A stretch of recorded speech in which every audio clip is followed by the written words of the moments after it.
Hello everyone and welcome back to a team preview. It is finally the moment we've all been waiting for, or at least dozens of you have been waiting for. It's time for the San Francisco Shock.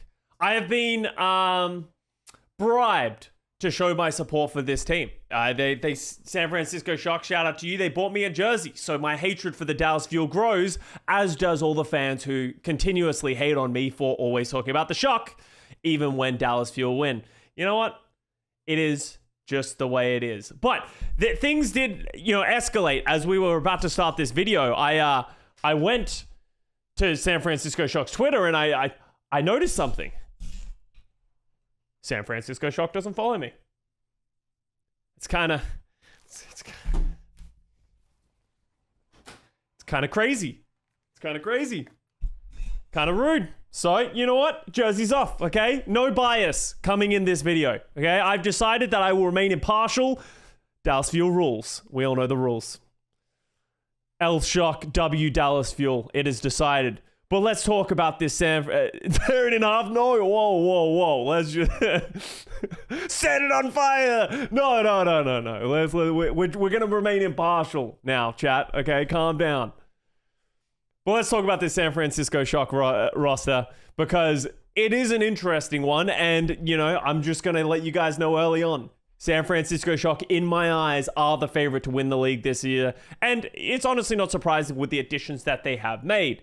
So, from last year, they have kept Finn and Proper. They're the only two players that have remained. Violet is no longer on this team. He's been moved off, went to the Houston Outlaws. So only the two rookies from last year, obviously had a great year, have remained, but they've filled out the rest of the roster with their old buddies from O2 Blast. We have Hisang, who is another DPS player, Prodigy, a young gun, coming in. We have Max and Junbin becoming the tanks. So Max is the off-tank player, Junbin is the main tank player from O2 Blast historically, and Vinname is coming from across the eastern region to the west. He played for the Seoul Dynasty last year, had a great rookie season for them, so he's paired up. They've all played together before in O2 Blast. So this team is hyped up as like the young guns are coming in to kill all the boomers out of the Overwatch League. And they have a great chance of doing it if you listen to Avril or anyone who's covered a lot of the APAC region.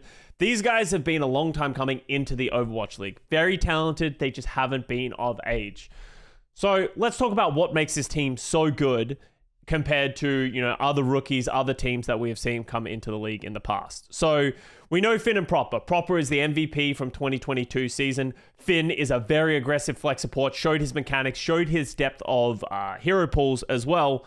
Excited to see these guys come back. But Hisang, who will be the other DPS player alongside Proper, has a very similar hero pool to Proper, except he doesn't play hit scan. So the adjustment that we're expecting the San Francisco Shock to make, assuming that they do not sign another hit scan player or someone to fill in that hard hit scan role, we will see Proper move away from the Tracer and the Genji, and Proper will be playing the hit scans. We saw this in the scrims recently. He'll be playing like the Cassidys, the Widowmakers, the Sojins. Obviously, a very skilled player who can play the Sojin. We saw it in the playoffs. Almost won the entire grand finals, had a great run in the playoffs. So he can pick up these heroes and this role, but he is essentially taking a backseat from the Tracer and giving that to Hisang. Hisang is a very good player. Great Tracer player, great flex DPS player. But if we end up in a meta in which we can get like a Tracer Genji, Tracer Echo, they will have it covered as well. So we will have to see how Hisang can perform in the league. Obviously, he's only been doing it in contenders and he's had a great roster around him. But now he has a massive legacy to live up to, because Hisang is essentially stepping into the shoes of Proper. He is having to pick up that Tracer role. He's essentially having to accomplish what Proper did last year, while Proper steps aside so Hisang can fit within this team.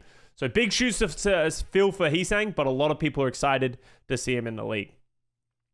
Okay, then we go to Max and Junbin, okay? Max is, I think the biggest praise I've heard from Max is all the OWL players talking about how Max is him. Max is the guy. He is an off-tank player who is just, his mechanics are next level. People have, quoted saying he is one of the better off-tanks coming in. I believe he's 17, right? No, he's 18. Okay, sorry. He's 18. So he was just eligible, but he was going to be able to play this year regardless. It was Junbin, I believe, who was super young, right? Yeah, Junbin is just turned 17. So Junbin would not have been available to play in the league except for these rule changes, which allowed the San Francisco Shock to get both young guns, both tank players to fill out their roster. A little bit of collusion coming in from the San Francisco Shock and the Overwatch League. You know, maybe a little bit of bias coming in and allowing these types of things to happen, but the Shock have got it nonetheless. Junbin is known as like a ball prodigy, considered by many to be one of the best balls that will be playing in the league this year. Also great at Winston, Reinhardt, all of your main tank heroes to be expected. Max is the off-tank guy, Sigma, Diva, all the classic ones as well. So together, these guys will pair up under the coaching of Krusty and expected to dominate in this scene. At the end of the day, though, both of these guys are rookies. They have a lot to prove that they can do it in the Overwatch League. Obviously worked for a lot of rookies last year, but that doesn't mean the challenge does not still exist for them. Last player that is the new addition is Vindame. I talked a little bit about him. He is a Lucio player, had a lot of great plays for Seoul Dynasty last year. He has shown some flexibility to play the flex support as well because they only have two supports in Finn and Vindame.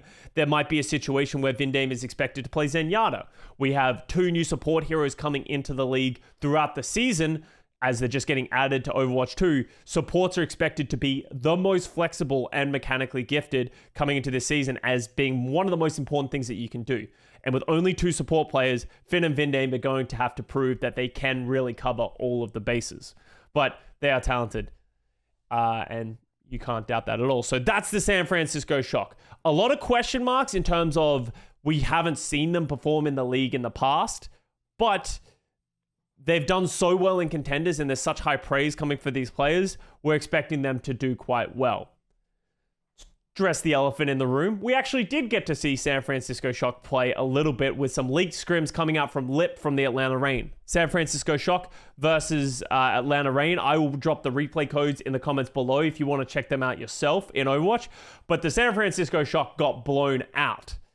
There is the argument of the San Francisco Shock weren't trying because they were playing on very high ping because the San Francisco Shock are still in Korea.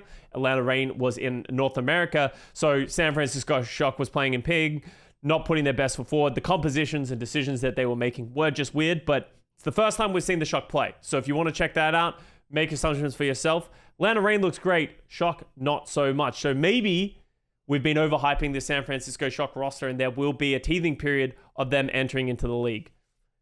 The answers will be shown to us in about 10 days when the Pro-Am does begin. But let's talk about the coaches and the GMs. Nothing has really changed with this at all. I actually don't think they changed anything on the San Francisco Shock on the management side. We still got Doug Nasty as the GM. Krusty's the head coach. 9K is the assistant coach. They did lose Kasaurus, and I don't believe they ever announced that they were replacing Kasaurus. So we don't know if they're going to add another piece. It's still up in the air. But the core pieces of Krusty and 9K are still there, so I would expect it to be run pretty much the same way. San Francisco Shock, will they be able to live up to the hype? Will the rookies rise to the level that is expected to them? Last time we saw this level of overhaul was in 2021, and we all know how that went. Obviously, 2022, it worked a lot better, but even then, they didn't find the ultimate success that they were looking for. Can San Francisco Shock go back to being a championship-winning roster? Let me know what you guys think in the comments below. If you're a Dallas Fuel fan and you hate San Francisco Shock, let me know below. If you think San Francisco Shock don't have what it takes, let me know who's going to beat them. Thank you very much for watching. I appreciate all of you. More team previews coming up soon because the Pro-Am starts in actually 8 days. From when I recorded this video. So thank you very much for watching. I love you all very much, and I will see you guys next time. I didn't say like and subscribe. What a throw! Oh, no.